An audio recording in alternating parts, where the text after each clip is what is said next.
What if Adam and Eve never ate the forbidden fruit? Picture this, a world where death never existed, where every morning brought perfect joy, where animals spoke in harmony with humans, and where the creator of the universe walked among us like a loving friend. A world where pain, fear, and suffering were not just rare, they were impossible. This was Eden. This was paradise.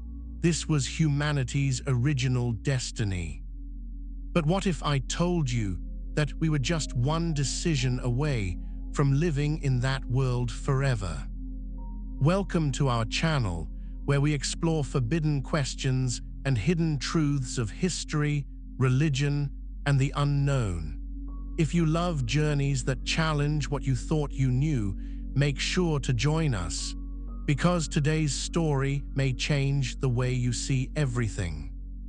In the beginning, there was a garden, and in that garden, there was a choice that would echo through every moment of human history. But what if that choice had gone differently? What if the hand that reached for forbidden knowledge had pulled back instead? What if paradise was never lost? Let's step into that world together and discover the truth that religions may not want you to know. Chapter 1: Paradise Lost Before the Fall.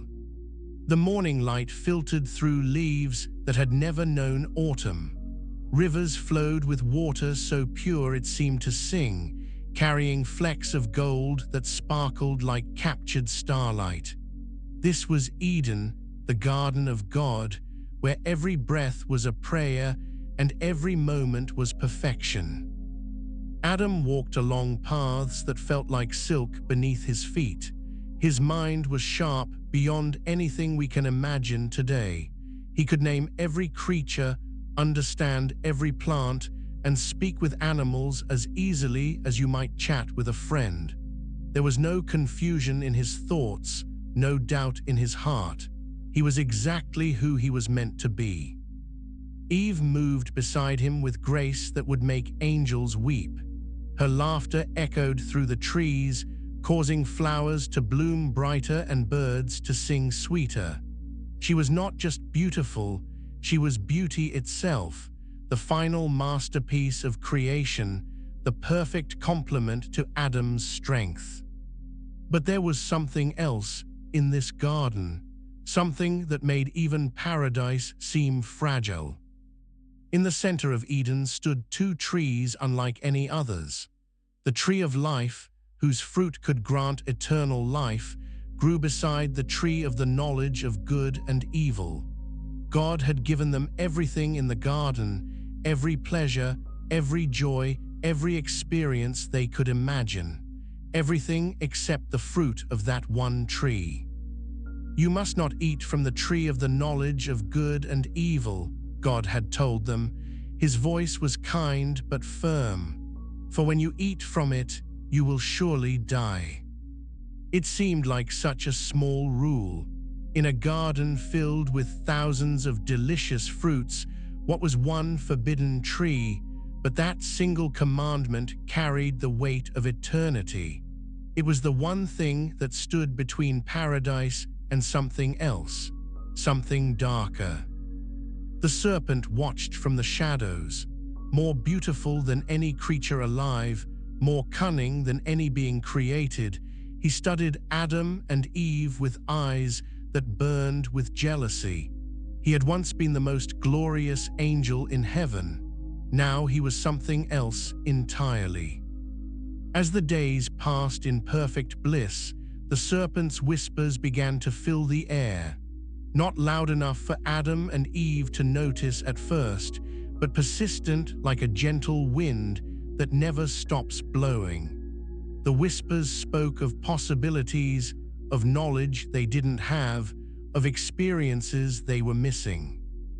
The test was coming, the moment that would decide the fate of every human who would ever live was approaching like storm clouds gathering on a perfect day. But what if the storm never broke? What if when the moment came, paradise chose to remain paradise? Chapter 2: The Serpent's Whisper. The afternoon sun cast dancing shadows through the trees as Eve wandered alone through her favorite grove. She loved these quiet moments when she could simply exist in the perfect beauty that surrounded her. Every flower seemed to nod in greeting. Every butterfly appeared to dance just for her joy. But today something was different. Has God really said you must not eat from every tree in the garden?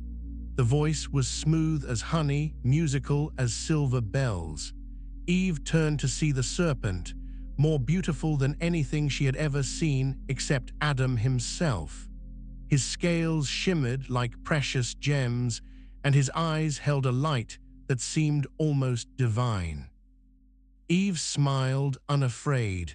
In paradise, there was nothing to fear. "We may eat from every tree in the garden except one," she replied. "God said we must not eat from the tree of the knowledge of good and evil, or we will surely die." The serpent moved closer, his movements graceful as flowing water. "You will not surely die," he said, and his voice carried a certainty that made Eve pause. "God knows that when you eat from it, your eyes will be opened, and you will be like God, knowing good and evil." For the first time in her perfect life, Eve felt something strange stirring in her heart. It wasn't fear exactly, but something else. Curiosity, doubt, the feeling that maybe there was something she was missing. She looked at the tree. The fruit was indeed beautiful. It looked delicious. And if what the serpent said was true, it would make her wise. Wiser than she already was. Wiser even than God had made her. But why would God keep something good from them? They were his beloved children. He had given them everything else. Why this one restriction? The serpent seemed to read her thoughts. "Look around you, Eve. You live in a garden, beautiful, yes, but still just a garden. You're like children playing in a nursery while the real world waits outside. God is keeping you small, keeping you safe, keeping you from becoming what you truly could be." Eve's hand moved toward the fruit without her realizing it. The serpent's words painted pictures in her mind of knowledge beyond imagination, of power beyond dreams, of becoming something more than just God's creation. But then she heard something else, footsteps on the garden path.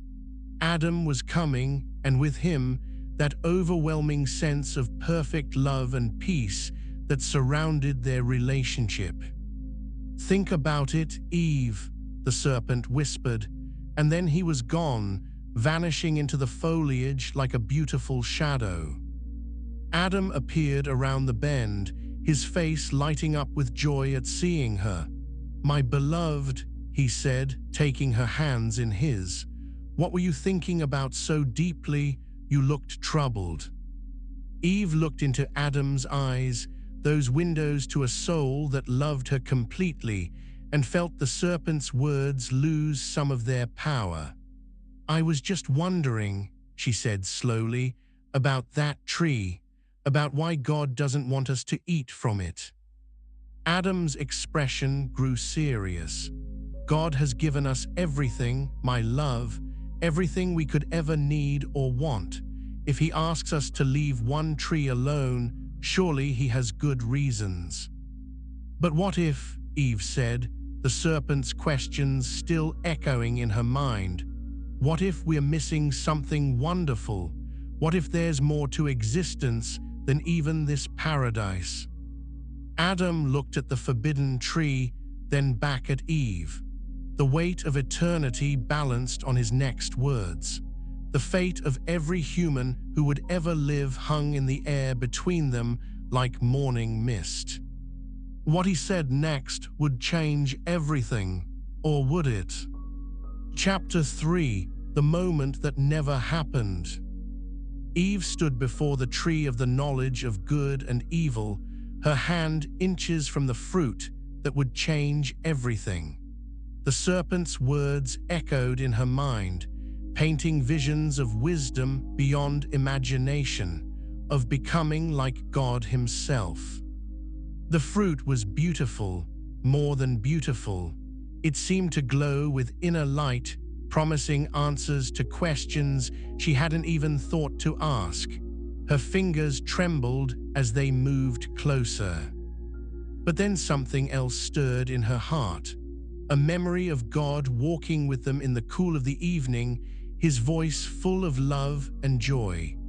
A remembrance of his hands that had shaped her from Adam's rib, his breath that had given her life, his eyes that looked upon her with complete delight. Why would someone who loved her so much want to harm her? Why would the God who had given her everything want to keep something good from her? The serpent's arguments suddenly seemed thin as morning mist. Yes, the fruit promised knowledge, but what if that knowledge came with a price she couldn't imagine? What if God's commandment wasn't about keeping her small, but about keeping her safe? Eve's hand stopped, hovering in the air. Then, slowly, she pulled it back. "No," she whispered, and the word carried power that shook the very foundations of eternity. "No, I trust him. I trust the God who made me, who loves me, who has given me everything good." The serpent materialized beside her, his beautiful face twisted with shock and rage. "You fool," he hissed. "You're throwing away divinity itself. You could be gods." But Eve stepped away from the tree. "We already are what God wants us to be," she said with growing certainty. "We don't need to become something else." At that moment, Adam appeared through the trees. He had heard voices and come running. He saw Eve standing beside the forbidden tree, saw the serpent's furious expression, and understood immediately what had happened. Instead of reaching for the fruit himself, instead of questioning Eve's decision, Adam stepped beside his wife and took her hand. "We choose to trust," he said simply. The serpent let out a shriek of rage that sent birds flying from every tree. "You have no idea what you've just given up," he snarled, and then he was gone, banished from paradise by the power of their faithful choice. In that moment, the garden seemed to shimmer and glow with even greater beauty. The colors became more vibrant, the air sweeter, the peace deeper. God appeared before them, not in judgment but in joy. "My children," he said, and his voice held pride and delight beyond. "Measure, you have chosen love over doubt, trust over selfish ambition, faith over fear. You have passed the greatest test in creation." The tree of life began to glow with golden light. "Because you have shown that you can be trusted with freedom," God continued, "now you will be trusted with even greater things. The fruit of every tree, including the tree of life, is now yours forever." As Adam and Eve ate from the tree of life, their bodies filled with light that would never dim. They had chosen paradise, and paradise had chosen them in return. But this was only the beginning. Their choice didn't just save them, it rewrote the entire story of the human race. Chapter 4: Paradise Preserved. In the days that followed their faithful choice, Eden began to transform in ways that took even Adam and Eve's breath away. It was as if their obedience had unlocked hidden chambers in creation itself, revealing beauties and wonders that had been waiting for this moment. God walked with them not just in the cool of the evening now, but throughout each day, sharing secrets of creation that no human ears had ever heard. He showed them how he had spoken stars into existence, how he had breathed life into dust, how he had woven the very fabric of time and space with his hands. "Because you trusted me when you couldn't see the reason," God told them as they sat by a river that now flowed with liquid crystal. "Now I can trust you with the deeper mysteries of existence." Adam found that his mind could now grasp concepts that would have been impossible before. He could understand the mathematics that held planets in their orbits, the music that made flowers bloom, the poetry written in the DNA of every living thing.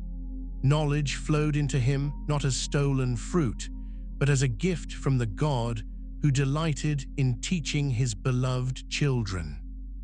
Eve discovered that her heart could now perceive emotions and connections that existed beyond the physical world. She could sense the joy of trees reaching toward sunlight, the contentment of streams flowing toward the sea, the quiet satisfaction of stones that had found their perfect resting place. The garden spoke to her, and she understood its language completely.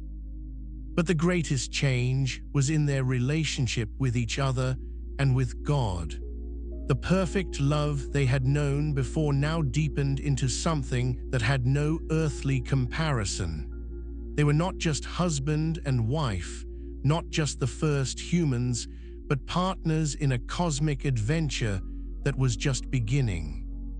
"Look," God said one morning, gesturing toward the horizon beyond the garden. For the first time, Adam and Eve saw that Eden was not the entire world, but just the beginning of it. Vast continents stretched beyond their garden, waiting to be explored, shaped, and filled with the glory they had learned to create. "This garden was your nursery," God explained.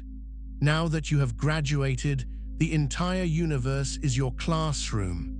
There are worlds beyond this one where life waits to be planted. There are galaxies where your children's children will walk as you walk here, in perfect communion with me." The scope of their destiny took their breath away. They were not just gardeners in Eden, they were meant to be co-creators of paradise throughout all existence. The choice they had made at the tree had not just saved them from death, but had qualified them for a role in God's eternal purposes that was almost too wonderful to believe.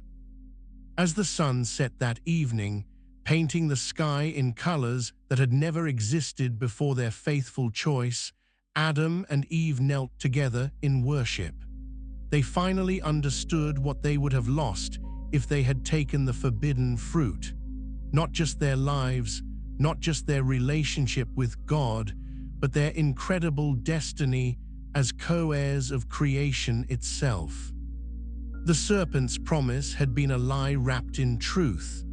They could indeed become like God, not by stealing knowledge, but by growing in wisdom, not by grasping power, but by accepting responsibility, not by disobedience, but by faithful partnership with their Creator. Paradise had been preserved, and with it, the glorious future of the human race. Chapter 5: The Children of Paradise. When Eve felt the first stirrings of new life within her, the entire garden seemed to hold its breath in anticipation. This would be the first child born in a world without sin, the first human conceived in perfect love and destined for perfect joy. God Himself appeared to bless the coming child. "This little one will know no pain in birth," He told Eve, His hands glowing with creative power as He touched her growing belly. "For where there is no sin, there is no suffering. Where there is perfect trust, there is perfect peace." When the time came, Eve's labor was not the pain-filled ordeal that would have been humanity's curse. Instead, it was like a flower opening to greet the dawn, natural, beautiful, filled with anticipation and joy. Adam held her hand, and together they welcomed the her first son into a world where every breath was blessed. They named him Abel, which means breath of God, for when he drew his first breath, a light seemed to shine from within him that was unmistakably divine. His eyes opened to see not a world of danger and uncertainty, but paradise itself welcoming its newest citizen. As Abel grew, it became clear that children born in paradise were different from what humanity's offspring would have been after the fall. He never cried from hunger, for food was always abundant. He never wailed from pain, for pain did not exist. When he did make sounds, they were coos of delight and laughter that seemed to make the very flowers bloom brighter. His first word was not Mama or Dada, but Abba, Father, spoken directly to God as he crawled through the garden paths. For to children born in paradise, the presence of their heavenly Father was as natural and visible as the presence of their earthly parents. When Abel was barely 2 years old, walking steadily and speaking in full sentences with wisdom beyond his years, Eve conceived again. This time, God blessed them with a daughter whom they named Joy, for her presence filled everyone around her with an inexplicable happiness. Unlike the children who would have been born after the fall, these little ones never went through a phase of rebellion or disobedience. They didn't need to be taught right from wrong, for they had no inclination toward wrong. They didn't need to be disciplined, for their hearts naturally aligned with love and peace. Instead of parenting being a struggle to correct bad behavior, Adam and Eve found themselves simply guiding their children into ever greater discoveries of beauty and truth. Teaching them was like watering flowers. You simply provided the right conditions, and growth happened naturally. By the time Joy could walk, she was already having conversations with angels who visited the garden regularly. By the time Abel was 5, he could communicate with animals as easily as his parents could. These children weren't just innocent, they were powerful in ways that humanity had never imagined possible. "Watch," little Abel said to his parents one day, approaching a barren patch of ground. He knelt down, placed his small hands on the earth, and began to pray. Where his tears of joy fell, flowers immediately sprang up, blooming in colors that had never existed before. Joy, not to be outdone by her older brother, walked up to a sad-looking deer that seemed listless and tired. She simply hugged the creature and whispered, "Be happy," and immediately the deer's eyes brightened and it bounded away with renewed energy. These children were not just the future of humanity, they were the first generation of a species that would partner with God in ways that would reshape the entire universe. They were living proof that paradise preserved creates beings of incredible power and beauty. As more children came, and they came regularly, for God blessed Adam and Eve with many sons and daughters, the garden began to expand to accommodate them all, not by taking up more space, but by becoming more itself, more beautiful, more alive, more wonderful, with each new voice added to the chorus of paradise. The first human family was becoming something magnificent, the founding generation of a race that would fill the cosmos with God's glory. Chapter 6: A World Without Death.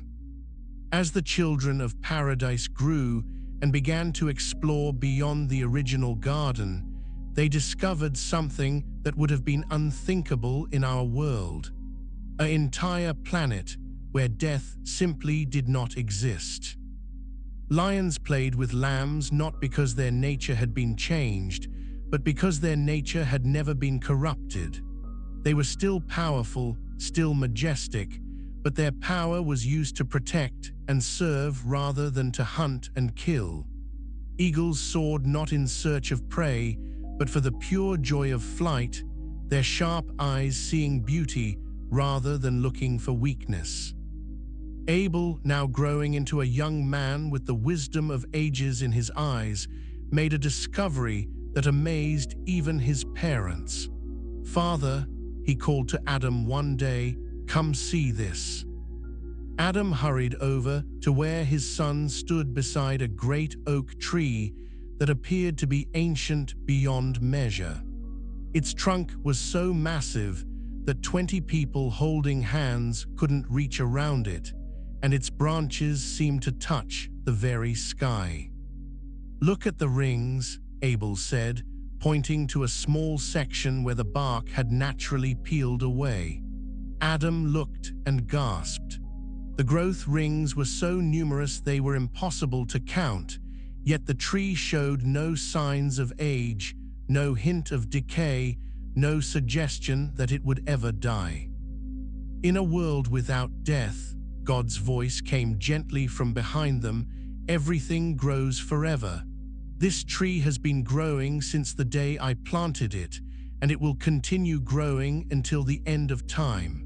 And since I am eternal, time has no end."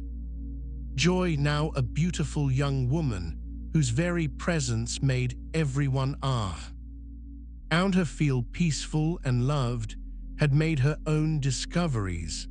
She had learned to speak with the wind itself, and it told her stories of places far beyond their expanding paradise where other forms of life waited to be discovered.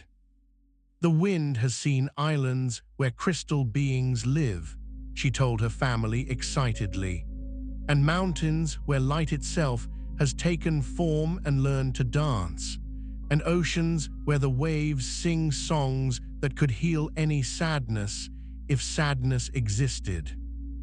The family had grown large by now.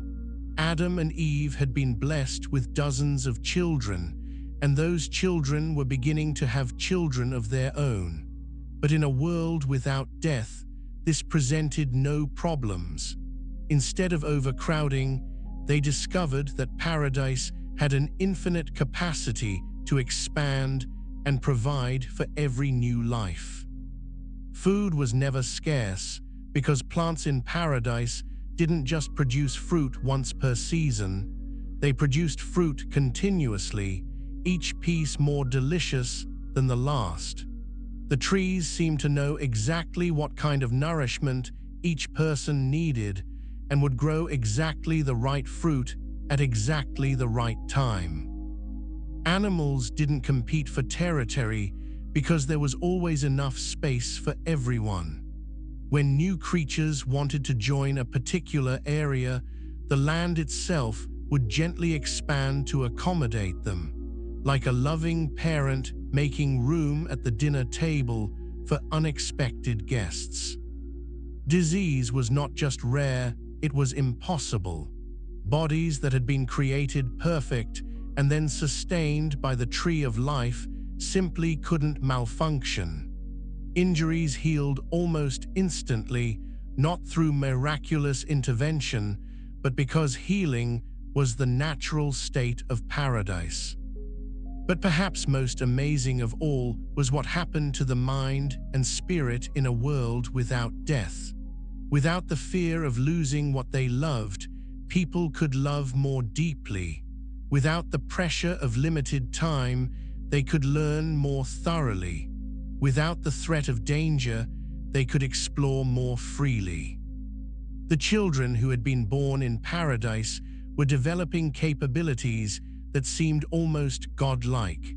Some could encourage plants to grow just by singing to them. Others could calm storms with a whispered prayer. Still, others discovered they could heal animals not through medicine, but through pure love and compassion. As the population grew and spread across the ever-expanding paradise, they learned to build cities that lived in perfect harmony with nature. Their homes grew from living trees that shaped themselves into beautiful dwellings. Their streets were rivers of crystal-clear water that flowed exactly where people needed to walk. Their public spaces were gardens where every plant existed to bring joy and beauty to all who passed by. This was what the world could have been. This was what the world was meant to be, a place where death was not just conquered, but had never existed in the first place. Chapter 7: Technology in Paradise. As the children of Paradise matured and their populations spread across the expanding world, they began to develop technologies that would have seemed like magic to any civilization built after the fall. But in a world where humans walked in perfect partnership with their creator, the line between technology and miracle became beautifully blurred. Cain, one of Adam and Eve's later sons, discovered that he could communicate with metals in much the same way his sister Joy communicated with the wind. When he approached iron ore with love and reverence rather than the desire to dominate and exploit, the metal would willingly reshape itself into whatever tools were needed. "Watch, Father," Cain said one day, kneeling beside a deposit of copper that gleamed like fire in the eternal sunshine. He placed his hands on the metal and began to sing, not a song with words, but a melody that seemed to come from his very soul. The copper began to flow like honey, forming itself into instruments of perfect beauty and function. These weren't tools designed for warfare or destruction, for such concepts didn't exist in paradise. Instead, they were instruments for cultivation, creation, and celebration. Plows that could prepare vast fields in minutes, while somehow making the soil more fertile with each pass. Hammers that could shape stone not by breaking it, but by encouraging it to reveal its hidden beauty. Instruments that could make music so perfect that flowers would bloom in rhythm and clouds would dance in the sky. Abel, whose name meant breath of God, discovered something even more remarkable. He learned that in paradise, the greatest technology wasn't made of metal or stone, but of love itself. When he wanted to clear a new area for their expanding family, he didn't cut down trees. He asked them to relocate, and they would gracefully pull up their roots and walk to new locations where they would be even happier. When the family needed water in a new area, Abel didn't dig wells or build aqueducts. He would simply kneel on the ground and ask it to share its hidden springs. The earth, recognizing the voice of one who truly loved it, would joyfully open up streams that flowed exactly where they were needed. The most amazing discovery came from Seth, whose name meant appointed, because he seemed destined for something special even among this remarkable family. Seth learned that consciousness itself could be shaped and directed like any other material in paradise. "Look," Seth said to his gathered family one evening as the sun painted the sky in impossible colors. He closed his eyes and began to concentrate, and suddenly the air around them filled with images, not projected onto a screen, but existing as real as anything else in the garden. The images showed distant parts of their world that none of them had ever visited. Mountains that touched the clouds, oceans that sparkled like liquid diamonds, valleys filled with creatures so beautiful they took everyone's breath away. But these weren't just pictures. They were living windows through which the family could actually communicate with beings thousands of miles away. In paradise, God explained as he appeared among them to watch Seth's demonstration, distance is just another material to be shaped by love. When hearts are perfectly connected to me, they can be perfectly connected to each other, no matter how far apart their bodies might be. This discovery led to the development of a communication network that would have made any modern internet seem primitive by comparison. But instead of cables and satellites, it was built from pure love and sustained by prayer. Every person in paradise could instantly communicate with every other person, sharing not just words, but emotions, experiences, and even memories. The children of paradise also discovered that in a world without entropy or decay, their creations could be truly eternal. When they built something beautiful, it didn't just last, it grew more beautiful over time. Gardens they planted became more spectacular with each passing year. Songs they composed became richer as they were sung through the generations. Stories they told became more meaningful as they were shared and retold. But perhaps the most remarkable technology they developed was the ability to create new life itself, not just through reproduction, but through the power of collective love and prayer. When the growing population of paradise encountered environments where no life currently existed, deep caverns, high mountain peaks, the depths of the ocean, they could actually speak new forms of life into existence, just as God had done in the original creation. These new creatures weren't copies of existing animals, but entirely new forms of beauty designed specifically for their unique environments. Crystal creatures that thrived in caves, turning stone into light. Sky beings that lived among the clouds, painting sunsets with their dance. Deep sea entities that transformed ocean depths into underwater gardens of impossible beauty. Every technological advancement in paradise had one thing in common. It brought greater glory to God and greater joy to all creation. There was no pollution because nothing in paradise could be truly harmful. There was no waste because everything could be transformed into something even better. There was no competition because abundance was infinite and creativity was unlimited. This was technology as it was meant to be, not humanity's attempt to become gods through their own power, but humanity's partnership with God in the ongoing creation of wonders beyond imagination. Chapter 8: The Ripple Across Religions. If Adam and Eve had never fallen, the entire landscape of human religion would have been transformed beyond recognition. Instead of faiths built on concepts of sin, redemption, and salvation, the world would have developed spiritual traditions centered on celebration, exploration, and partnership with the divine.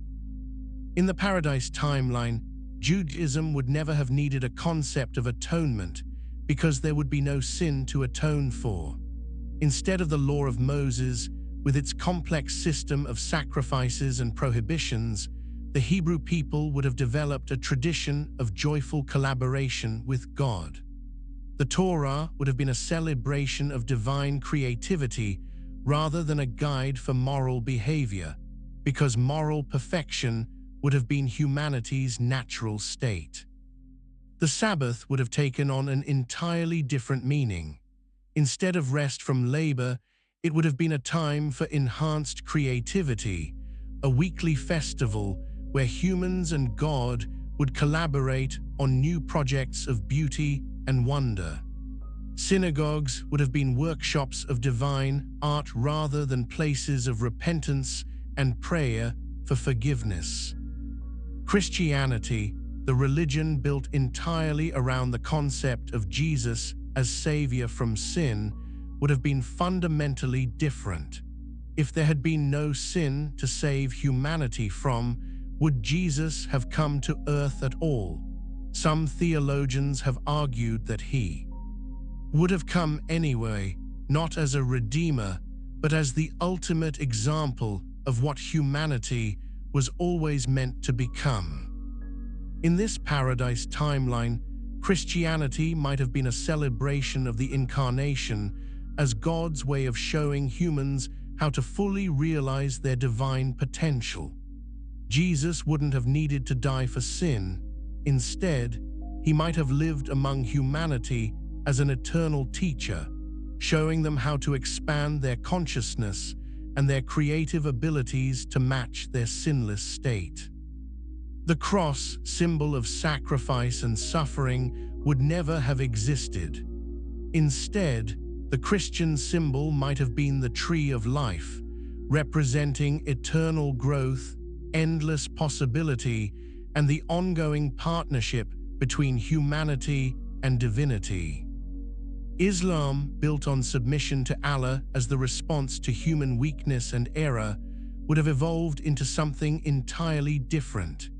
If humans had never fallen into sin, the concept of submission would have been replaced by voluntary partnership.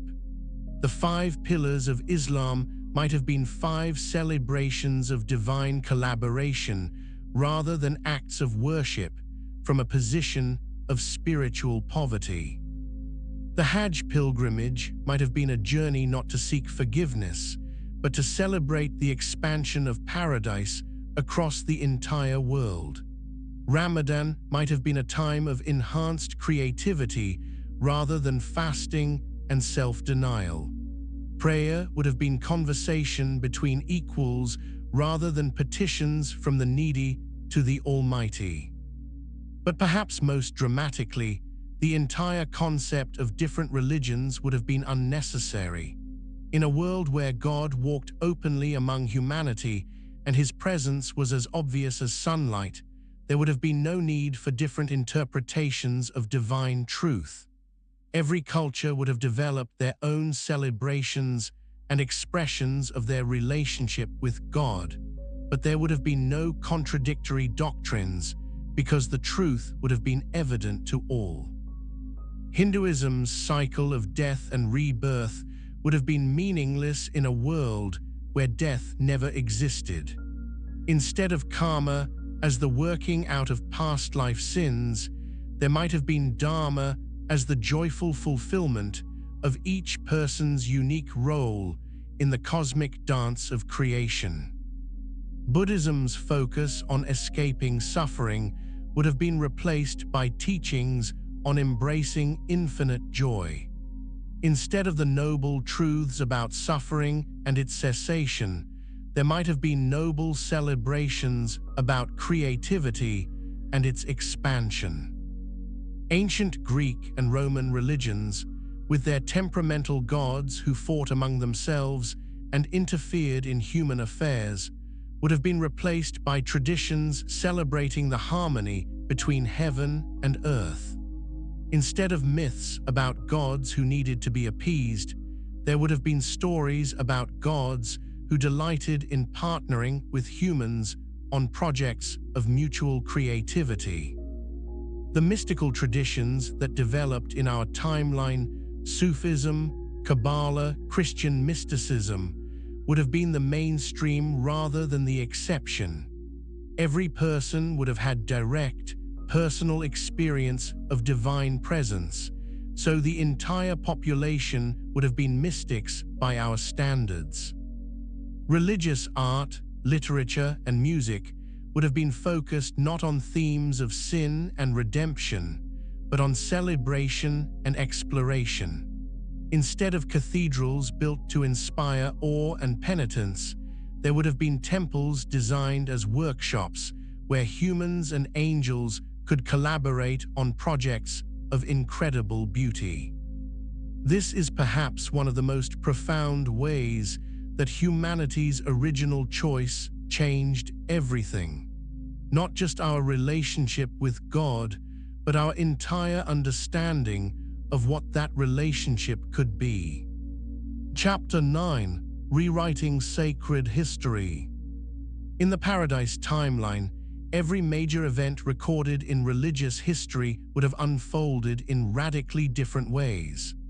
The stories that have shaped human understanding of good and evil, justice and mercy, faith and doubt, would have been replaced by entirely different narratives, stories of growth, exploration, and ever-deepening partnership with the divine.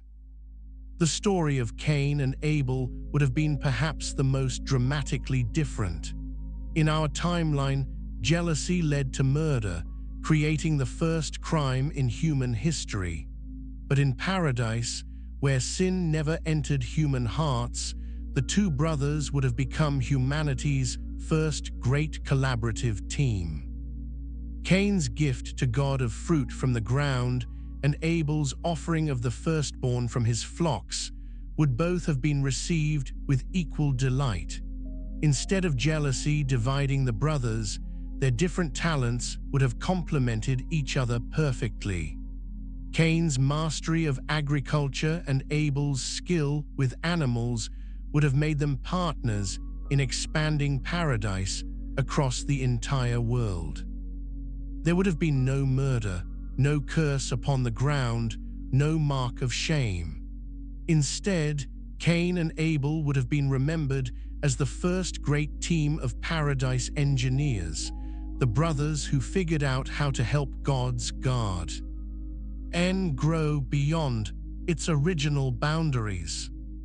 The story of Noah's flood would have been impossible in paradise because the violence and corruption that motivated God's judgment would never have existed.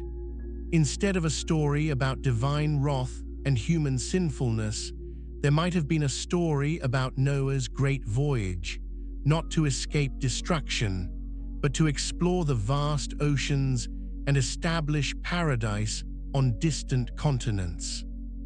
Noah's Ark might have been humanity's first great exploration vessel, designed not to save animals from a flood, but to transport paradise creatures to new lands where they could expand the beauty of creation. Instead of a story about judgment, it would have been a story about adventure and discovery. Abraham's calling would have been completely different as well. Instead of being called out of idol-worshipping to establish a covenant based on faith despite not seeing God clearly, Abraham might have been chosen as the first great ambassador of paradise to distant peoples who hadn't yet experienced God's direct presence. His journey wouldn't have been one of faith in an invisible God, but a mission to share the visible reality of paradise with cultures that had developed in regions where God's presence was less obvious. Instead of the difficult test of sacrificing Isaac, there might have been a joyful celebration where Abraham's son became the first person to establish paradise in a foreign land. The story of Moses and the Exodus from Egypt would have been unrecognizable. There would have been no slavery, because the concept of one group of humans oppressing another would have been impossible in a sinless world. There would have been no plagues, because God's judgment on sin would have been unnecessary. Instead of the law given at Mount Sinai as a guide for sinful people trying to live righteously, Moses might have received what could be called the blueprints of paradise, detailed instructions for expanding the creative collaboration between God and humanity to even more sophisticated levels. The 10 Commandments would have been replaced by 10 invitations to explore deeper levels of partnership with God, to develop greater creative abilities, to take on more responsibility in the ongoing work of cosmic beautification. King David's story would have been transformed as well. Instead of a man after God's own heart who struggled with adultery and murder, David would have been remembered as the first great artist king of paradise, whose psalms weren't cries for forgiveness, but celebrations of indescribable joy. His relationship with Bathsheba would have been a beautiful love story rather than a scandal. His conflict with Saul would have been a friendly competition to see who could create more beautiful expressions of worship rather than a deadly political struggle. The temple in Jerusalem wouldn't have been built for sacrifices to cover sin, but as a workshop where humans and angels could collaborate on projects so beautiful they would make the original Garden of Eden look simple by comparison. The prophets wouldn't have been voices crying out against sin and calling for repentance. Instead, they would have been visionaries who helped humanity imagine new possibilities for paradise, designers of better and more beautiful ways to live in partnership with God.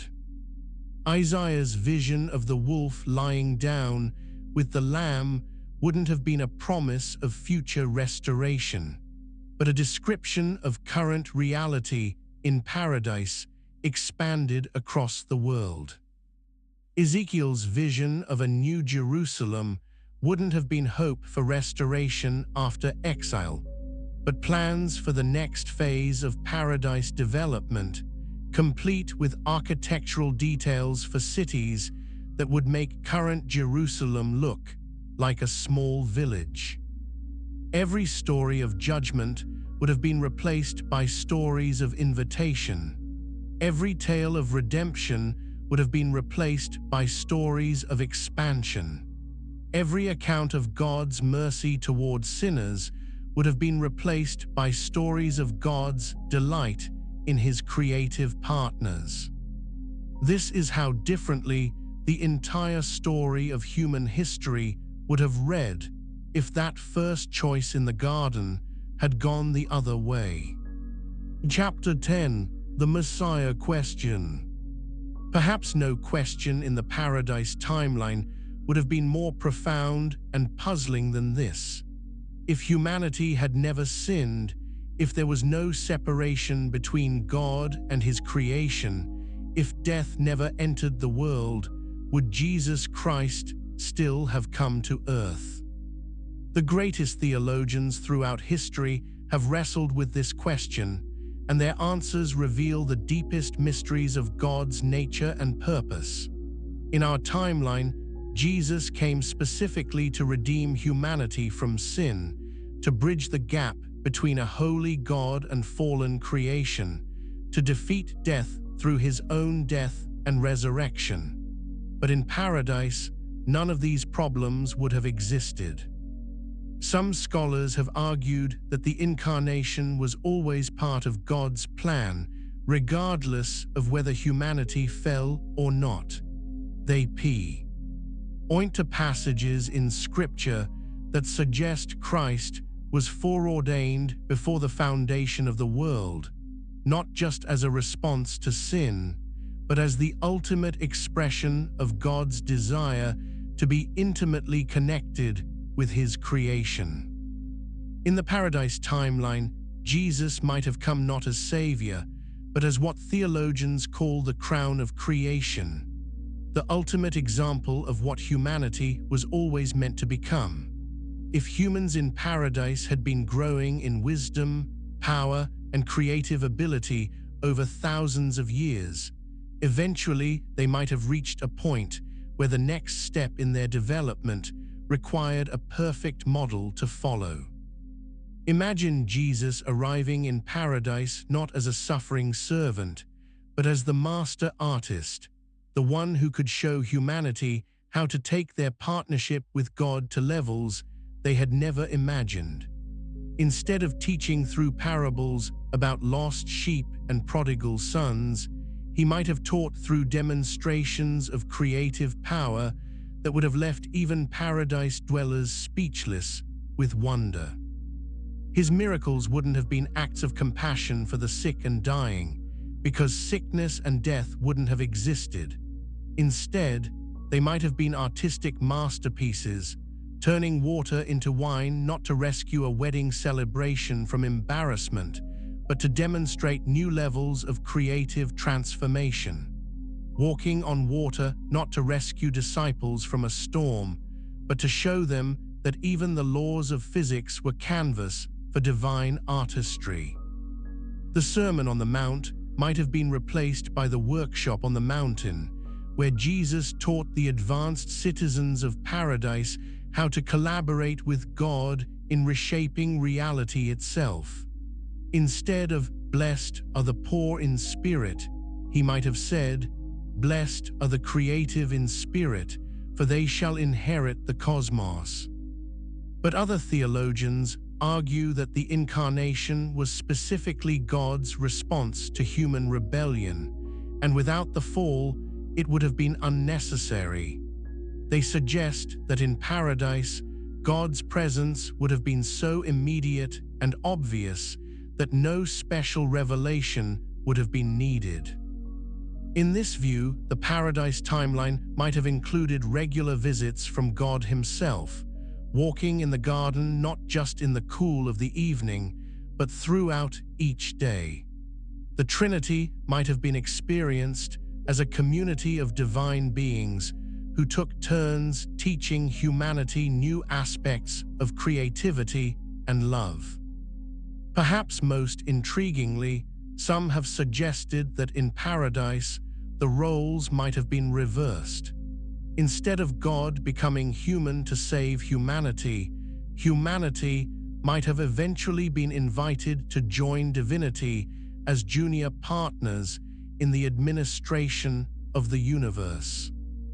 The children of paradise, growing in wisdom and power over thousands of years, feeding regularly from the tree of life, learning directly from God himself, might have eventually reached a point where they could be trusted with responsibilities that in our timeline belong only to angels. They might have been invited to help create new worlds, to design new forms of life, to establish paradise on distant planets throughout the galaxy.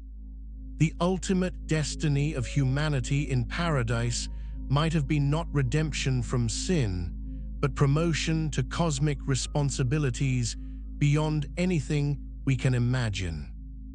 But perhaps the most beautiful possibility is that Jesus would have come to paradise not as either savior or teacher, but as friend.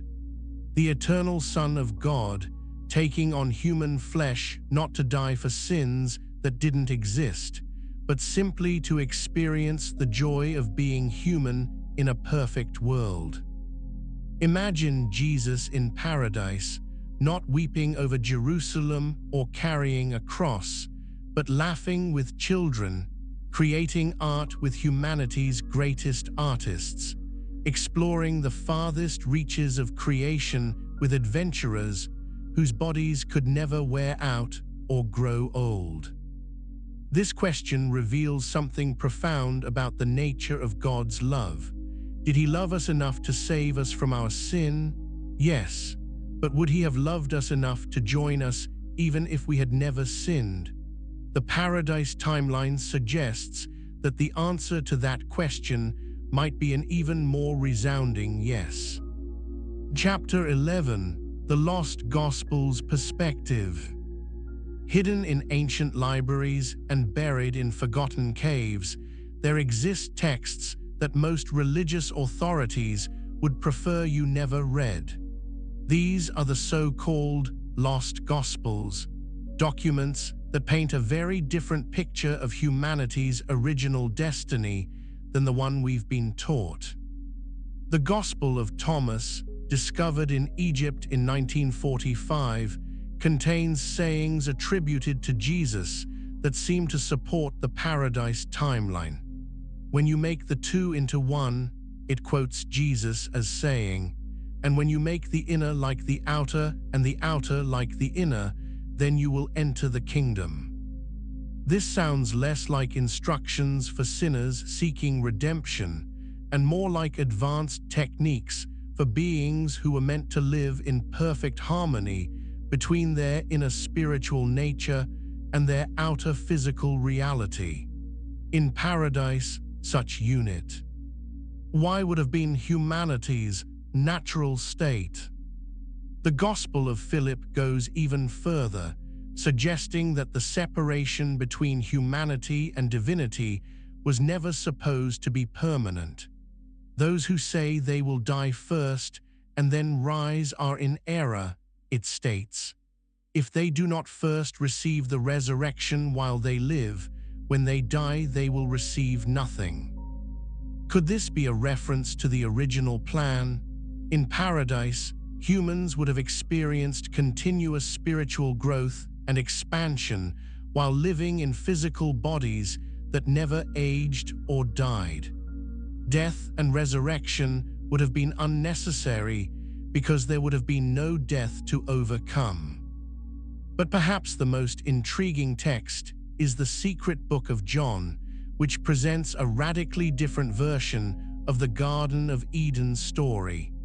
In this account, the serpent isn't the villain but the hero, trying to awaken humanity to their true divine nature.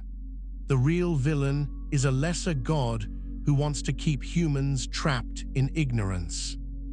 While this interpretation directly contradicts Orthodox Christianity, it raises fascinating questions about the paradise timeline. What if the knowledge offered by the serpent wasn't evil in itself, but was simply offered at the wrong time and in the wrong way? What if that same knowledge would have been freely given to humanity once they had proven they could be trusted with it? The Gnostic texts consistently suggest that humans have divine potential that has been suppressed or forgotten. The Gospel of Truth claims that ignorance of the Father brought about anguish and terror, implying that our separation from God was the root of all human suffering.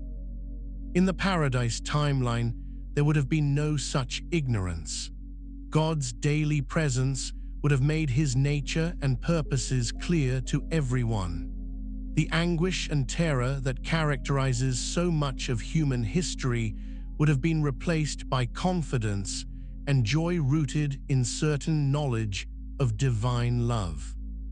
The Thunder Perfect Mind presents a feminine voice speaking as divine wisdom, saying, "I am the first and the last. I am the honored one and the scorned one. I am the whore and the holy one. I am the wife and the virgin." This suggests a divine nature that encompasses all possibilities, all potentials. In paradise, humanity might have grown to understand this complexity of divine nature not through theological study, but through direct experience. They would have seen God's fierce love and tender compassion, his creative power and gentle nurturing, his cosmic authority and intimate friendship. But why were these texts hidden? Why did the early church authorities work so hard to suppress these alternative perspectives on human potential and divine purpose? Some scholars suggest it was about control. A church built on human sinfulness and divine distance maintains power by positioning itself as the necessary mediator between God and humanity. But a spirituality based on human divine potential and direct relationship with God has no need for institutional gatekeepers. The Lost Gospels consistently suggest that the kingdom of heaven is not a place you go when you die, but a state of being you can achieve while living. The kingdom of the Father is spread out upon the earth, says the Gospel of Thomas, and people do not see it. Could this be describing paradise as it was meant to be? Not a distant reward for good behavior, but a present reality that humanity was supposed to live in from the very beginning. These suppressed texts paint a picture of human potential that aligns remarkably well with what the paradise timeline suggests. They speak of humans who could perform miracles not because they were specially chosen, but because miraculous power was their natural inheritance. They describe a relationship with God based on partnership rather than submission, growth rather than forgiveness, exploration rather than redemption. Whether these texts contain historical truth or spiritual insight, they raise profound questions about what humanity was truly meant to become. In the Paradise Timeline, these wouldn't be heretical ideas hidden in lost gospels. They would be common knowledge, lived reality, the foundation of human experience. The fact that such ideas were considered dangerous enough to suppress tells us something important about what religious authorities feared humanity might become if they ever fully understood their original destiny. Chapter 12: The Vatican's Secret Archives. Deep beneath the Vatican, in climate-controlled vaults that few humans have ever entered, lie an estimated 53 miles of shelving containing documents that could rewrite everything we think we know about Christianity, human history, and our relationship with God. These are the Vatican's secret archives, and while some documents have been made public, others remain locked away for reasons that become more intriguing when viewed through the lens of the Paradise Timeline. What if among those sealed documents are texts that support the idea that humanity's fall was never inevitable? What if early church fathers possessed writings that described God's original plan for human development and chose to suppress them because they challenged the narrative of human sinfulness that became central to institutional Christianity? In 1881, Pope Leo XIII partially opened the archives to researchers, but with strict limitations. Scholars could only access documents that were more than 75 years old, and even then, only with special permission. In 2019, Pope Francis reduced this to 70 years, but countless documents remain off-limits, their contents known only to a few high-ranking church officials. Cardinal José Tolentino de Mendonça, the Vatican's chief librarian, has hinted that the archives contain surprises that could challenge conventional understanding of church history. But he's also made it clear that some documents will never be made public, not because they're false, but because they might be misunderstood by people not trained in theological interpretation. What kind of misunderstanding could be so dangerous that it justifies keeping potentially earth-shaking information secret for centuries? Consider this: if documents existed that supported the Paradise Timeline, if there were early Christian texts describing humanity's original destiny as co-creators with God rather than fallen beings in need of salvation, they would undermine the entire foundation of institutional Christianity as it developed after the 1st century. A church built on the premise that humans are sinful and need institutional mediation to reach God would lose its primary reason for existence if people believed they were meant to walk with God as partners and friends. The entire structure of priestly authority, sacramental systems, and hierarchical control would crumble if humanity understood their true potential. Some historians suggest that the archives may contain the original version of the Gospel of John, which could differ significantly from the version that made it into the New Testament. Early church father Papias wrote about multiple versions of John's Gospel circulating in the 1st century, some of which contained teachings that were later deemed too advanced for general consumption. Could one of these versions contain Jesus's teachings about humanity's original destiny? Could it include instructions for the kind of miraculous living that would have been normal in paradise? Could it reveal that Jesus came not primarily to save sinners, but to show perfected humans what their next level of development could look like. The archives are also rumored to contain correspondence between early church leaders debating which books should be included in the biblical canon. Some scholars believe these letters reveal that the decision was based more on political considerations than spiritual ones. Books that emphasized human divine potential were rejected in favor of texts that emphasized human need for institutional salvation. Cardinal Carlo Maria Martini, before his death in 2012, made cryptic comments about documents in the archives that could change how we understand the early centuries of Christianity.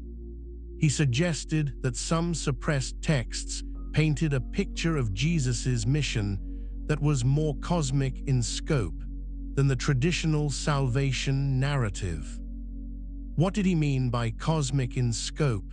Could he have been referring to texts that described Jesus's role not just as savior of fallen humanity, but as guide for humanity's expansion into their full cosmic potential? Could these documents describe the Paradise timeline as the intended trajectory of human development? The archives are also said to contain detailed records of mystical experiences reported by saints and holy people throughout history. While the Church publicly celebrates some of these experiences, others may have been too challenging to Orthodox theology to acknowledge. Imagine if these records described saints who experienced visions of paradise as it was meant to be, not as a future reward, but as a present possibility. Imagine if some of these mystics received revelations about humanity's original design for partnership with God in cosmic creativity and exploration. Brother Guy Consolmagno, the Vatican's chief astronomer, has made intriguing statements about the Church's openness to discovering life on other planets. But he's also hinted that such discoveries wouldn't surprise Church leadership as much as they might surprise the general public. Could the archives contain documents suggesting that expansion to other worlds was always part of God's plan for humanity? In the Paradise timeline, humanity would have eventually reached the point where they could establish paradise on other planets, spreading the Garden of Eden throughout the galaxy. If early Christian texts described this cosmic destiny, they would explain Brother Consolmagno's confident attitude about extraterrestrial life. Ether or not, such documents actually exist in the Vatican archives. The very fact that so much information remains classified raises important questions. In an age of increasing transparency, why does the Church continue to keep so many historical documents secret? What could be so threatening about ancient texts that they must be hidden from public view? The answer may lie in the revolutionary implications of the Paradise timeline itself. If humanity truly was meant for cosmic partnership with God rather than institutional dependence on religious authority, that truth would be literally world-changing. Chapter 13: Cross-Religion Conspiracies. What if the world's major religions have been working together for centuries to hide the truth about humanity's original destiny? What if the Paradise timeline isn't just an alternative interpretation of Christian theology, but a suppressed truth that threatens the power structures of multiple faith traditions? The evidence for such a conspiracy isn't found in shadowy meetings or secret documents, but in the remarkable similarities between the hidden teachings of completely different religious traditions. When you dig beneath the surface of Orthodox Judaism, Christianity, Islam, Hinduism, and Buddhism, you find mystical traditions that all point toward the same revolutionary idea: humans were meant to be gods. In Jewish Kabbalah, the concept of Adam Kadmon describes the original human as a cosmic being of incredible power and wisdom, capable of influencing reality through consciousness alone. This primordial human wasn't fallen or sinful, but was designed to be God's partner in the ongoing creation of the universe. But mainstream Judaism has always downplayed these teachings, keeping them hidden in esoteric circles and warning that they're too dangerous for ordinary believers. Why? Because if every Jewish person understood that they were meant to be divine co-creators rather than obedient servants, the entire rabbinical system of authority would become unnecessary. Christian mysticism, particularly in the teachings of figures like Meister Eckhart and Julian of Norwich, describes direct union with God that transcends the need for institutional mediation. Eckhart taught that humans could become so united with God that they shared in divine creative power.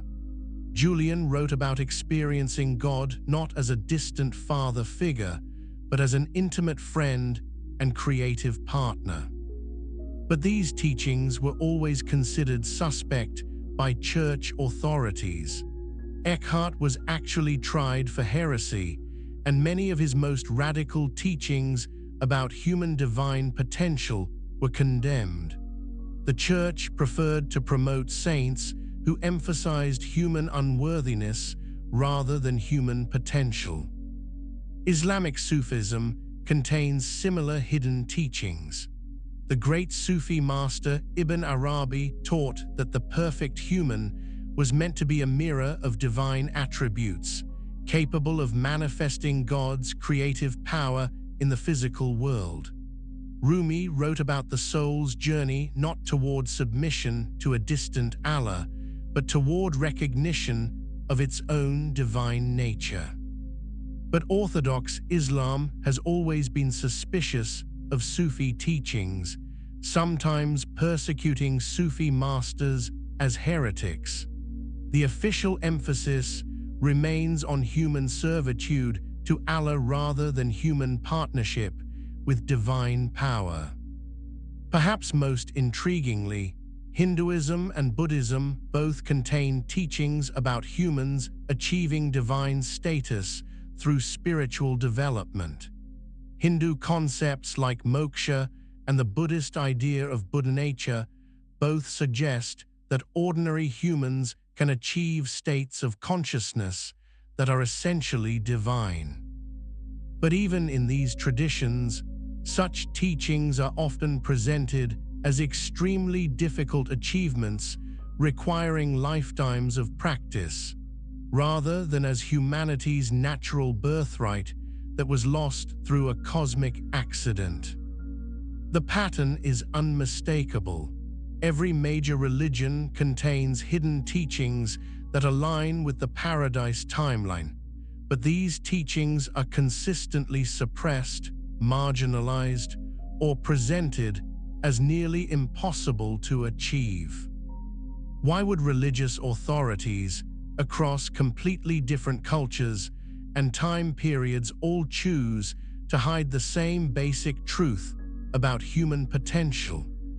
The answer lies in understanding what institutions gain by keeping people convinced of their own spiritual inadequacy. A person who believes they need institutional guidance to reach God will support religious authorities with their time, money, and obedience. But a person who understands they were meant to walk with God as an equal partner has no need for such institutions. The conspiracy isn't necessarily coordinated, it's more like parallel evolution.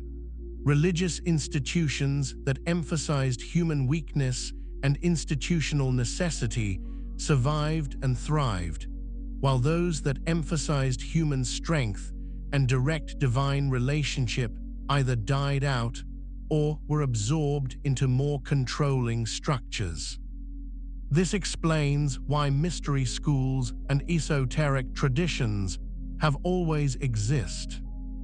Aired on the margins of mainstream religions, they preserve the original teachings about human potential that the institutional religions found too threatening to acknowledge openly.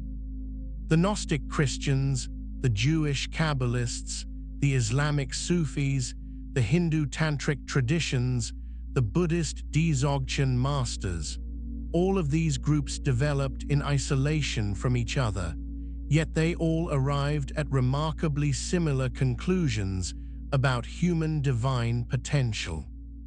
Could this be because they were all accessing the same fundamental truth that mainstream religions chose to suppress? Could they have been maintaining contact with the paradise timeline through mystical experience even while living in the fallen world? The fact that these hidden teachings exist across such diverse traditions suggests that the knowledge of humanity's original destiny has never been completely lost. It's been preserved in secret, passed down through initiate lineages, kept alive by mystics and visionaries who experienced glimpses of what paradise could have been. But now, in an age of unprecedented access to information, these hidden teachings are becoming available to anyone with the curiosity to seek them out. The conspiracy of silence is breaking down, and the truth about humanity's original cosmic destiny is beginning to emerge.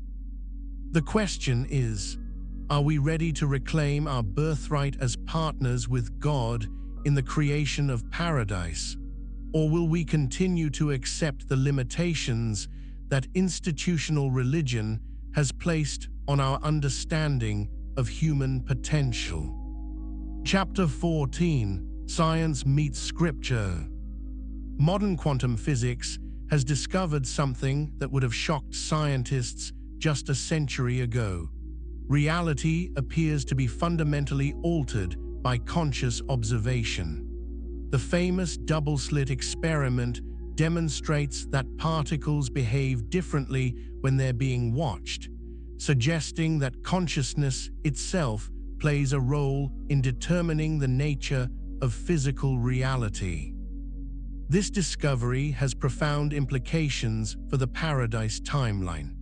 If consciousness can affect reality at the quantum level, what might have been possible for humans whose consciousness was perfectly aligned with divine will? In paradise, before the corruption of sin clouded human perception, humanity might have possessed reality-shaping abilities that would seem like magic to us today. Dr. Dean Radin, chief scientist at the Institute of Noetic Sciences, has conducted thousands of experiments demonstrating that human consciousness can influence random number generators, affect the behavior of sensitive electronic equipment, and even alter the rate of radioactive decay. These effects are small but statistically significant, suggesting that consciousness does indeed have measurable impact on physical reality. But what if these tiny effects we can measure today are just the fading echoes of abilities that humans once possessed in full strength? What if the paradise timeline describes a world where human consciousness, unclouded by sin and perfectly aligned with divine purpose, could reshape reality as easily as an artist shapes clay? The many worlds interpretation of quantum mechanics, proposed by physicist Hugh Everett III, suggests that every quantum event creates parallel universes where different outcomes occur. If this is true, then there may literally be a parallel universe where Adam and Eve made the faithful choice, where paradise was preserved, and where humanity developed along the cosmic timeline we've been exploring. Dr. Michio Kaku, theoretical physicist and futurist, has written extensively about the possibility that advanced civilizations might develop the ability to manipulate reality at the quantum level. He suggests that consciousness might be a fundamental force in the universe, as basic as gravity or electromagnetism. In the Paradise timeline, humanity would have had millions of years to develop their consciousness-based abilities without the interference of sin, death, or spiritual confusion. By now, they might have achieved the kind of reality manipulation that Dr. Kaku describes as theoretically possible for advanced civilizations. Recent studies in epigenetics have shown that consciousness and belief can actually alter gene expression. Dr. Bruce Lipton's research demonstrates that cells respond to environmental signals, including the beliefs and thoughts of the organism they're part of. Positive beliefs promote health and vitality, while negative beliefs can actually cause disease and premature aging. In Paradise, where negative beliefs would have been impossible and every thought would have been aligned with divine truth, the human body might have functioned at levels of health and vitality that would seem supernatural today.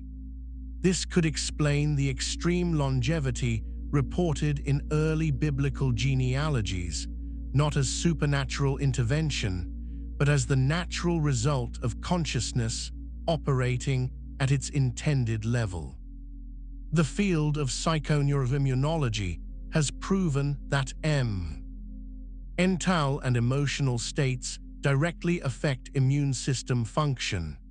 Joy, love, and peace strengthen the immune system, while fear, anger, and despair weaken it.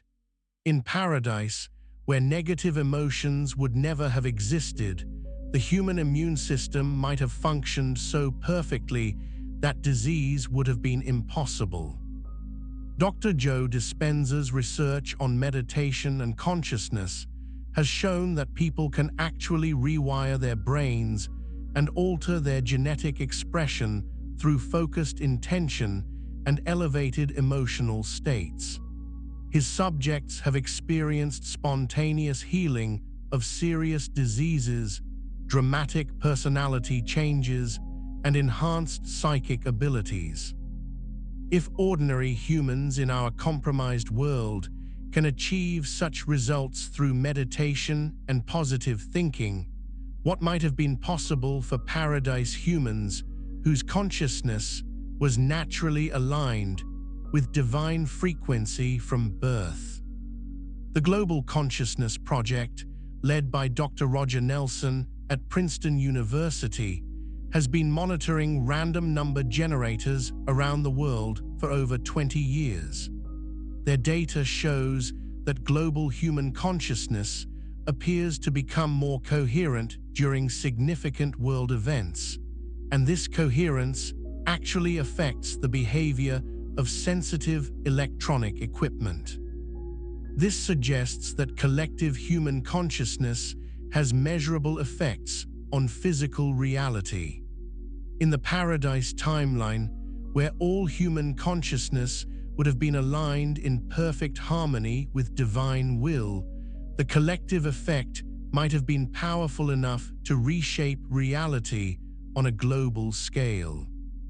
String theory, one of the leading candidates for a theory of everything in physics, suggests that reality consists of vibrating strings of energy at the most fundamental level. Different vibrational frequencies create different particles and forces. If consciousness can influence these vibrations, and quantum mechanics suggests it can, then sufficiently advanced consciousness might be able to create new forms of matter and energy. In Paradise, humans working in perfect harmony with divine consciousness might have developed the ability to create new elements, new forms of life, even new laws of physics within localized areas. This could explain the miraculous technologies and creatures that would have existed in the expanded paradise. Perhaps most intriguingly, some physicists have suggested that consciousness might be non-local, existing outside the constraints of space and time.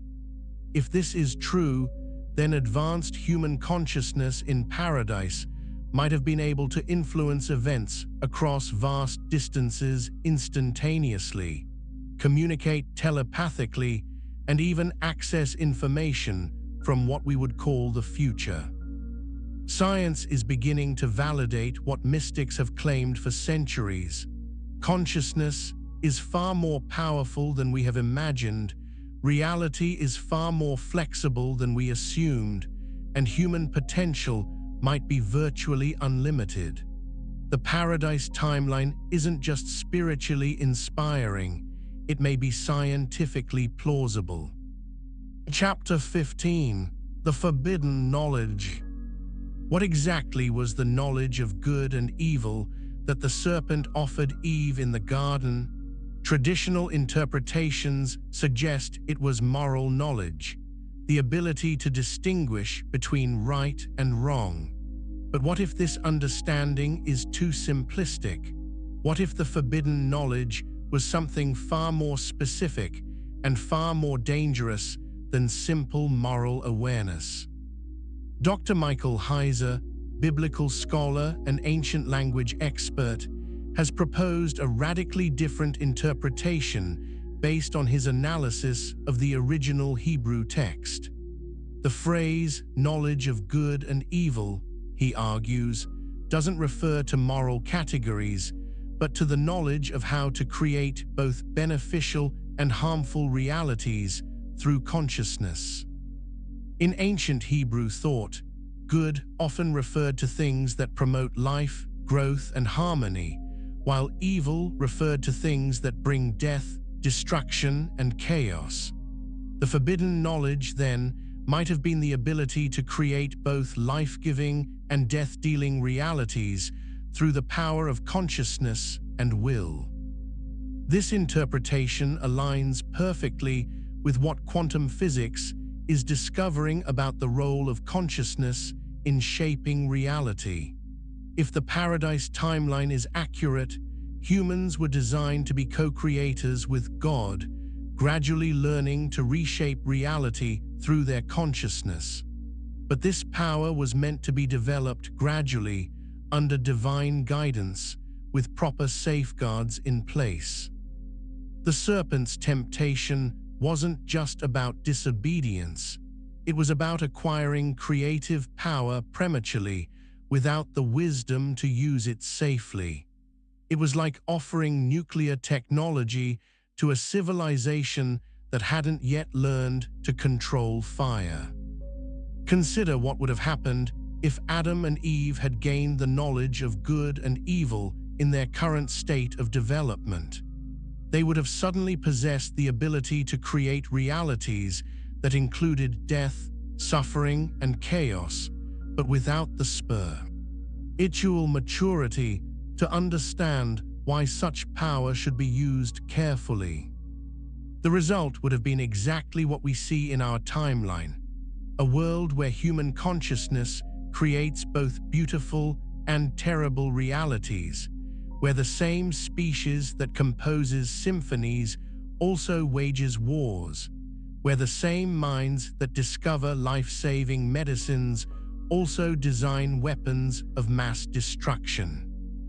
But what if the knowledge had been gained at the proper time, in the proper way? What if Adam and Eve had continued to grow in wisdom and spiritual maturity for thousands of years before being offered the choice to expand their creative abilities? In the paradise timeline, this moment might have eventually come.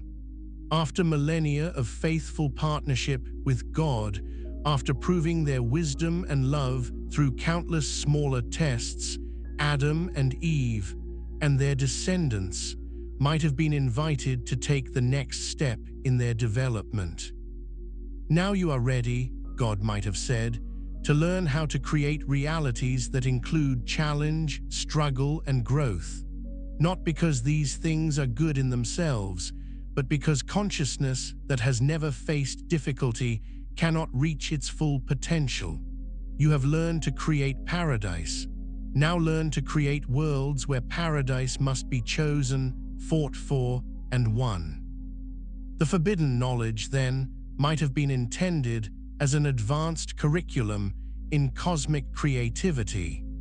The ability to create worlds where beings must choose between good and evil, where they must grow through challenge, where they must earn their paradise rather than simply inherit it.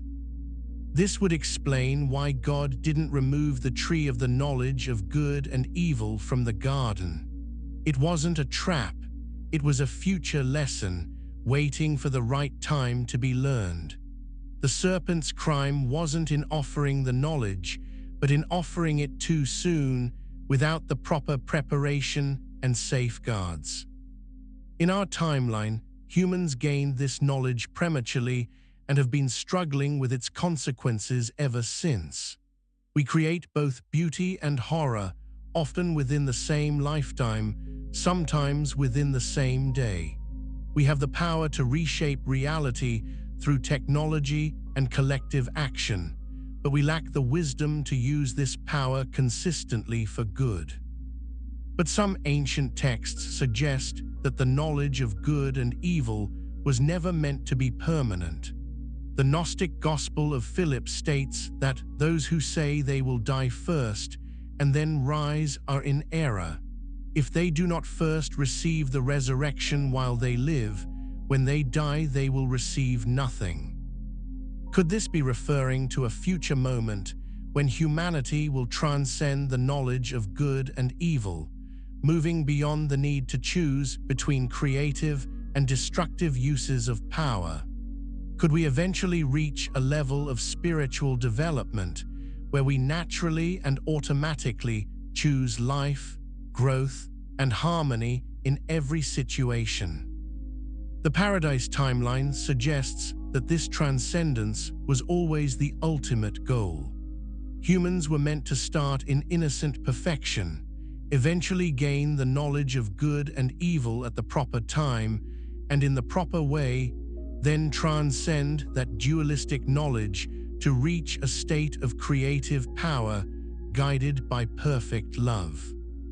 We took a detour by gaining the knowledge too soon, but the destination might still be the same. The question is whether we can learn to use our premature knowledge wisely enough to eventually reach the transcendence that was always intended for us. The forbidden fruit, in other words, might not have been forbidden forever, just forbidden until we were ready to digest it properly. Chapter 16: Modern Paradise. If the Paradise timeline had unfolded as intended, what would our world look like today in the year 2025? How would cities be designed? How would technology function? And how would human society operate after millions of years of sinless development and perfect partnership with God? Imagine walking through New Eden, a city that has grown organically over thousands of years without ever knowing crime, pollution, or social discord.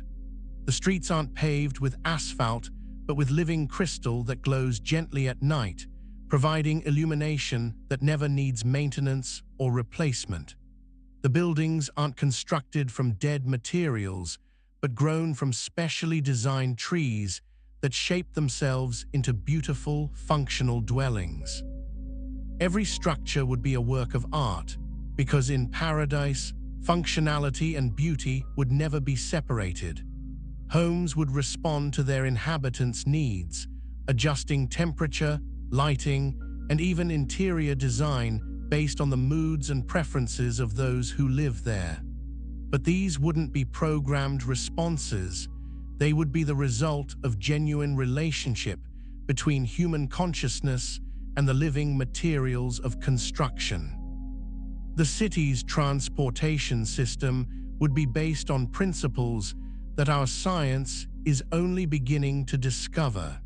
Instead of vehicles that burn fuel and create pollution, Paradise Dwellers might travel through consciousness-based teleportation, or in vehicles that move by harmonizing with the natural energy fields of the Earth. But perhaps the most striking difference would be in the people themselves. After millions of years of feeding on the tree of life, of growing in wisdom without the corruption of sin, of developing their consciousness in perfect partnership with divine will, the residents of modern Paradise would be barely recognizable as the same species we know today. Their bodies would be perfect specimens of human potential, not just healthy and attractive, but radiating a kind of inner light that makes everyone around them feel peaceful and joyful just by being in their presence. They would never age in the sense we understand it, but would continue to grow more beautiful and more wise with each passing year. Their minds would operate at levels that would seem miraculous to us. Perfect memory, instant access to any information they need, the ability to learn new skills almost instantaneously, and most remarkably, direct telepathic communication with each other and with God. Misunderstandings would be impossible because everyone would be able to share their thoughts and feelings with perfect clarity. But it's their creative abilities that would be most astonishing. Every person in Paradise would be able to shape reality through focused intention, create new forms of life through pure love, and collaborate with divine consciousness in projects that span entire galaxies. The Paradise economy would be based on abundance rather than scarcity. There would be no money because there would be nothing that anyone could want that couldn't be created through collective intention and divine partnership. Work wouldn't be about earning survival, but about expressing creativity and contributing to the ongoing beautification of existence. Every person would spend their time doing whatever they found most fulfilling, whether that was composing music that could heal emotional wounds, designing new ecosystems for distant planets, or exploring the deepest mysteries of consciousness and reality. There would be no unemployment because there would be infinite opportunities for creative contribution. The global government would be a perfect democracy because every citizen would be perfectly wise, perfectly loving, and perfectly aligned with the common good. Decisions would be made not through debate and compromise, but through collective meditation that revealed the highest possible outcome for everyone involved. There would be no military because there would be no external enemies and no internal crime. There would be no police because every person would be naturally law-abiding. There would be no prisons because there would be no criminals. The very concepts of war, theft, and violence would be so foreign to Paradise Dwellers that they would have difficulty understanding how such things could even be imagined. Education would be a joy rather than a chore because every child would have perfect teachers, unlimited resources, and a natural love of learning. By age 10, children would have mastered subjects that take us decades to understand. By age 20, they would be ready to contribute to projects of cosmic significance. Healthcare would be unnecessary as we know it, because disease would be impossible and injuries would heal almost instantly.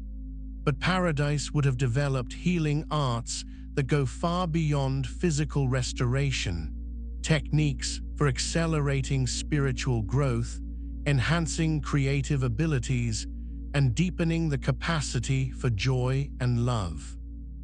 The environment would be pristine beyond our ability to imagine.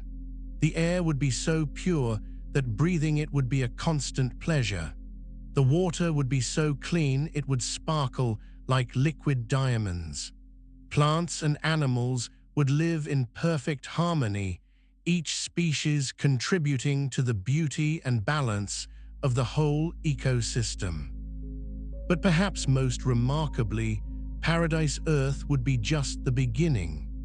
By 2025, the Paradise timeline would have seen humanity expand to thousands of worlds throughout the galaxy, establishing unique versions of paradise adapted to different environments and different forms of life. Each planet would be a masterpiece of conscious creation, designed by teams of humans and angels working in perfect collaboration with divine will. Some worlds might be oceans of liquid music, where consciousness exists as pure harmony. Others might be mountains of living crystal where thoughts take solid form. Still others might be forests of trees whose leaves are doorways to other dimensions of reality. This is what we lost when that first choice went wrong in the garden. This is what we were meant to become. And perhaps most remarkably, this is what some traditions suggest we might still become if we can learn to transcend the knowledge of good and evil and return to our original destiny as conscious co-creators with God. Chapter 17: The Pole. Ethics of Perfection. How would government and leadership function in a world where every citizen was perfectly wise, completely honest, and naturally aligned with the highest good for all? The Paradise timeline presents us with a political scenario that would challenge every assumption we have about power, authority, and human nature. In Paradise, the very concept of political parties would be meaningless. There would be no liberals versus conservatives, no progressives versus traditionalists, because every policy decision would be evaluated based on one simple criterion. Does it increase beauty, love, and creative potential for all beings? When everyone shares the same fundamental values and has access to perfect information, political disagreements become impossible. But this doesn't mean Paradise would be a boring uniformity. Instead of disagreeing about goals, Paradise citizens would collaborate creatively to discover the most beautiful and effective ways to achieve their shared objectives. The same creative diversity that produces different styles of art and music would produce different approaches to governance and social organization. Leadership in Paradise would be based on competence and calling rather than ambition or popularity. Those who had the greatest wisdom and the strongest desire to serve would naturally rise to positions of responsibility, not through political campaigns or power struggles, but through the obvious recognition of their gifts by the community.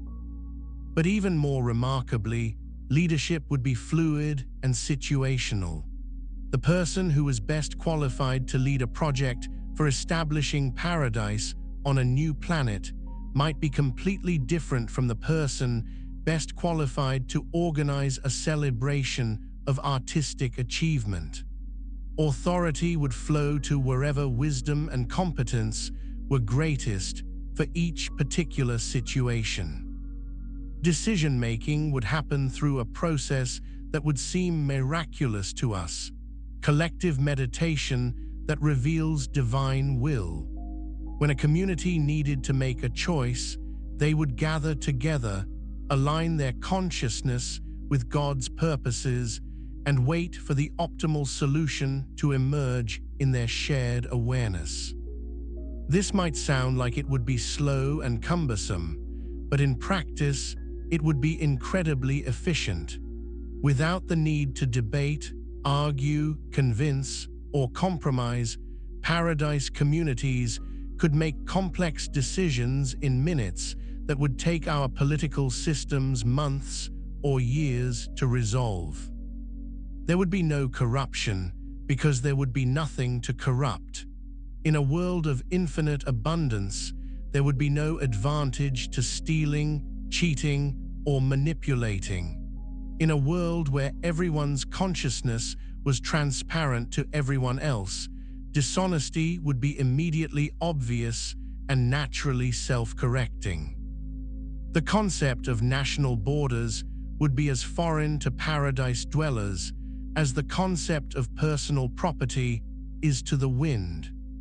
The Earth would be seen as one integrated ecosystem, with different regions specializing in different forms of beauty and creativity, but all working together for the benefit of the whole.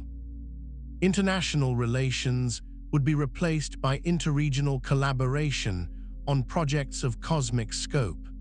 One region might specialize in developing new forms of music, another in creating new species of flowers, and another in designing technologies for interstellar travel.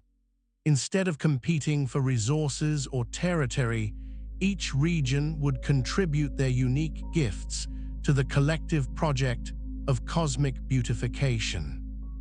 Law enforcement would be unnecessary because there would be no laws to break.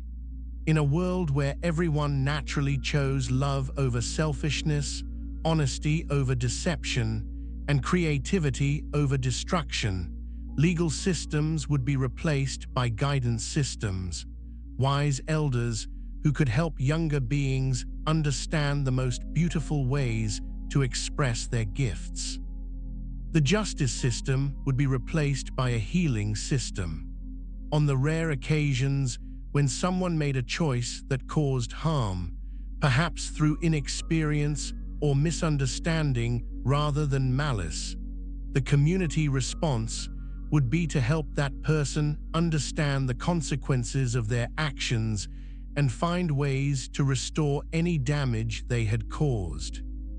But perhaps most remarkably, the ultimate authority in paradise wouldn't be human at all.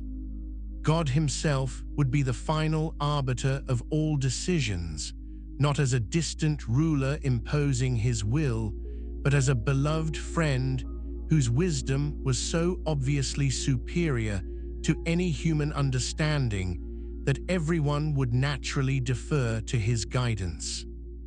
This wouldn't feel like tyranny or oppression, because God's will would always be perfectly aligned with each person's deepest desires and highest potential.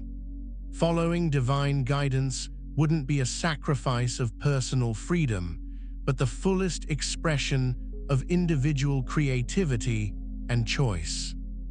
Political philosophy in paradise would focus not on questions of power and control, but on questions of beauty and creativity. How can we organize our society to produce the most beautiful art? How can we structure our communities to maximize everyone's potential for creative contribution? How can we govern ourselves in ways that reflect the harmony and creativity of divine consciousness? The result would be political systems that looked more like orchestras than governments, more like artist collectives than bureaucracies, more like families than institutions. Authority would be based on love and wisdom rather than force and law. Order would emerge from harmony rather than being imposed through control. This vision of perfect politics might seem impossibly idealistic, but it raises important questions about our current systems. How much of what we consider normal in politics, corruption, dishonesty, power struggles, partisan conflict, is actually the result of humanity's fallen condition rather than inevitable features of governance? The Paradise Timeline suggests that politics could be transformed as radically as every other aspect of human existence.